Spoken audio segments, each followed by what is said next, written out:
Bonjour tout le monde, allez on se retrouve ce matin pour les énergies de la semaine donc du 20 au 24 novembre. Alors déjà je tenais à m'excuser si parmi les personnes qui regardent cette vidéo, il y en a qui attendaient la vidéo sentimentale du dimanche. Je suis désolée, comme vous pouvez l'entendre, je parle pas mal du nez.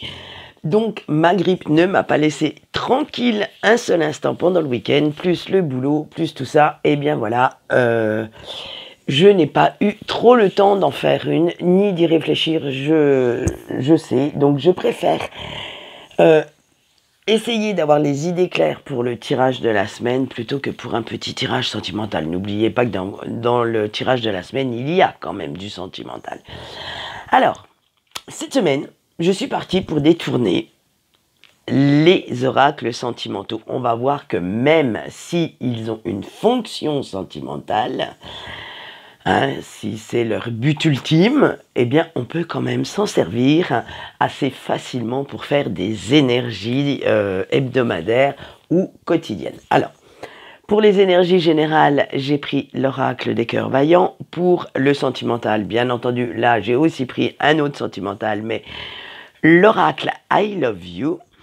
Et pour ce qui est des messages des anges gardiens, un qui me paraissait tout à fait évident, l'oracle amoureux de Tony Salermo avec ses petits cœurs partout et ses superbes illustrations.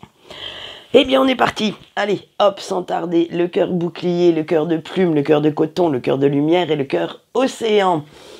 Avec notre cœur bouclier, c'est l'heure de la rébellion. Ça y est, ça a sonné et ça sonne très très bien, très très fort. Vous allez ouvrir enfin grand les yeux et pour votre bien-être personnel, vous allez apprendre à dire non. Stop, finito, vaderetro satanas. Vous allez apprendre à ne plus accepter ce qui ne vous convient plus ou ce qui ne vous plaît pas. Attention, sans avoir à vous justifier par moult réflexions ni raisonnement. Voilà, c'est votre ressenti, votre envie et c'est tout. Vous n'avez pas besoin d'argumenter pour dire non. Si vous n'avez pas envie de le faire, vous n'avez pas envie de vous laisser dominer par qui que ce soit, eh bien stop. Avec notre petit cœur de plume, et pourtant ce n'est pas égoïste de votre part, non, non, non. C'est juste que vous avez enfin envie d'arrêter de vous plomber le moral avec des paroles ou des actions des autres qui ne sont absolument pas les vôtres, qui ne sont même pas sous votre contrôle. Et vous vous dites que vous avez déjà bien à faire avec vos idées, à remettre de l'ordre là-dedans. Alors si en plus vous devez gérer leurs angoisses, leurs peurs, leurs doutes, vous aurez vraiment du mal à vous en sortir actuellement. C'est vraiment, on ne pense pas à soi par égoïsme, c'est par protectionnisme. Alors attention, faites bien la différence. Et en vous délestant quand même de ces fardeaux qui ne sont pas les vôtres, bien entendu, vous gardez bien les vôtres égoïstement, vous vous sentez quand même un petit peu plus léger ou légère et plus à même d'être à l'écoute de vos propres besoins, de vos propres envies. Parce que comme vous refusez d'entrer dans des conflits stériles ou de vous laisser consumer par la colère et des fois par une colère qui n'est pas à vous, parce qu'on a touché à quelqu'un que vous aimiez, alors que vous créez en même temps certaines énergies de douceur, de compassion, et cela vous fait voir les situations qui vous posent souci autrement, avec un petit œil neuf. C'est vraiment dans cette petite bulle de coton, vous voyez, tout doux, là, que vous allez être, et ça va vous faire avoir une autre optique, vous faire trouver des solutions auxquelles vous n'auriez peut-être pas pensé au prime abord. Alors, en fait, c'est tout con, c'est tout bête. Excusez-moi, je l'ai dit. Oh, j'espère que YouTube ne m'en voudra pas pour si peu. En fait, c'est tout bête. En ne portant plus ce masque de la bienséance, de la bienveillance à tout va, vous savez comme on sait si bien le faire des fois, vous allez retrouver le chemin de votre authenticité, de votre sincérité. Et vos pensées en même temps deviendront beaucoup plus claires. Vous allez trouver les solutions à vos problèmes plus facilement, simplement parce que vous vous êtes défait, vous vous êtes délesté de tout ce qui n'était pas à vous, de tout ce qui était aux personnes de votre entourage, de tout ce qui était, alors certainement peut-être les ennuis de vos enfants, de votre compagnon ou compagne, de votre... et vous vous dites que, tant pis, faut que tout le monde porte ses propres fardeaux pour pouvoir justement réfléchir et pouvoir s'en débarrasser. Alors, comme je viens de vous le dire, ce n'est pas parce que vous vous moquez de ce qui arrive à votre entourage que vous allez le faire. C'est juste que pour pouvoir les aider ou les conseiller du mieux que vous le pouvez, il va falloir déjà que vous soyez capable de gérer correctement votre vie, vos besoins, vos propres problèmes et en même temps, savoir prendre vos propres décisions. Ce n'est pas parce que Pierre, Paul, Jacques vous a dit certains conseils et essaye que vous appliquiez ces conseils qu'il faut le faire. Si vous, votre ressenti va à l'encontre de ce qu'ils vous ont dit, eh bien, suivez votre ressenti. Allez, nous allons passer maintenant au sentimental et nous allons commencer par nos amis en couple. La nostalgie, l'homme, la fête, le succès et les projets.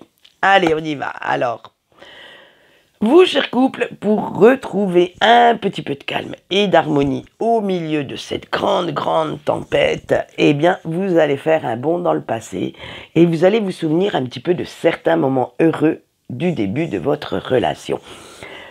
Et oui, en fait, vous allez chercher ce qui vous a plu chez votre autre au début et pour que vous vouliez, en fait, que ce soit lui ou elle qui partage votre vie. Qu'est-ce qui a éveillé votre curiosité, qui a titillé vos sens primaires, on va les appeler ça comme ça, et en faisant cela, en même temps, vous allez vous apercevoir que petit à petit, vous avez laissé le quotidien, la méchante routine, grignoter petit à petit votre bel amour et surtout votre bel enthousiasme. Maintenant, il serait temps de remettre un petit peu de peps, de couleur dans vos mornes journées et vous vous apercevez que vivre à deux ne veut pas forcément dire vivre isolé du reste du monde. Eh oui, vivons heureux, vivons cachés, ça va bien quelques jours, mais à un moment donné, il va falloir réintégrer un petit peu de monde là-dedans. Et vous allez chercher quelques petites activités sympas à faire avec votre autre pour raviver la flamme et retrouver cette complicité qui vous manque tant. Donc écoutez, eh bien faites. Avouez que chercher ensemble des activités à faire, retrouver votre connivence, votre petite passion, raviver la flamme par quelque moyen que ce soit, ça peut être un programme très sympathique pour cette semaine.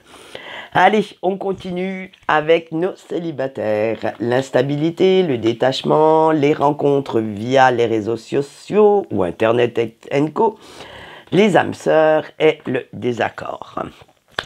Allez, on est reparti pour un tour avec nos célibataires. Je veux pas. Ouh là là, c'est l'inconstance dans toute sa splendeur. Et oui, votre cœur et votre tête n'arrivent franchement pas à se mettre d'accord sur la décision à prendre. Et c'est patatras, rebelote, à la poubelle les bonnes résolutions sur votre vie sentimentale. Il va falloir que vous arriviez quand même un petit peu à dompter vos peurs, vos doutes, pour pouvoir changer la vision catastrophique que vous avez de l'amour.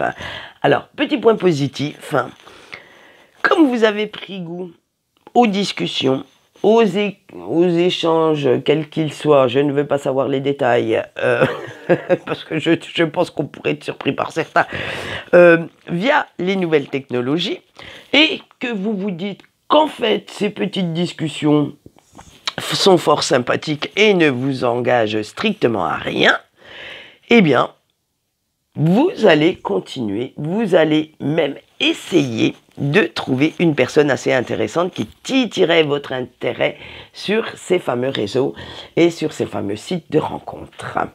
Alors écoutez, mais continuez, essayez de trouver votre perle rare. Hein. Sur les sites de rencontres, il y a des gens fort sympathiques et pas que des gens qui ne pensent qu'à la bagatelle. Oula, j'ai été sympa sur ce coup-là. Hein. On n'a pas que des Casanova ou des Casanovettes, parce que, excusez-moi mesdames, mais cela existe aussi pour les dames, de pacotille qui ne cherchent que l'éphémère à l'horizontale. Allez, vous avez vu, j'ai été très philosophique ce coup-là. Hein. Je suis resté zen. Hein. J'aurais pu être beaucoup plus trash. Allez, on finit ce sentimental par nos amis en break. Ah, ben la première carte du jeu, c'est I love you. Allez, pop, elle sort pour les breaks. Après, c'est moins rigolo. La solitude, la souffrance, l'officialisation et la stabilité. Alors, vous qui regardez la vidéo au fil du temps et des conversations avec la personne de votre cœur, parce qu'on a vu que ça faisait plusieurs semaines, voire, que cette personne était revenue en communication, donc vous faites léger, camaraderie & co, mais voilà, au fil du temps, eh bien, vous vous apercevez que l'amour que vous aviez pour lui ou pour elle ne s'était pas estompé, ne s'est pas éteint, et au contraire, il est toujours bel et bien là, bel et bien présent dans votre cœur. Alors vous vous rendez compte que vous avez fait une sacrée boulette de laisser partir cette personne et qu'il ou qu'elle vous manque terriblement. Que la vie que vous avez sans lui ou sans elle, eh bien, manque cruellement de peps, hein, de saveur. Hein. C'est comme si on vous amenait un plat sans aucun épice, sans sel et sans piment. Alors, vous aimeriez pouvoir faire quand même marche arrière, mais voilà, et prendre une autre décision que celle qui a mis fin à votre relation, et vous allez chercher des moyens pour vous faire pardonner cette erreur et échafauder des plans pour le ou la reconquérir, car vous avez compris que c'était l'unique personne que vous vouliez à vos côtés.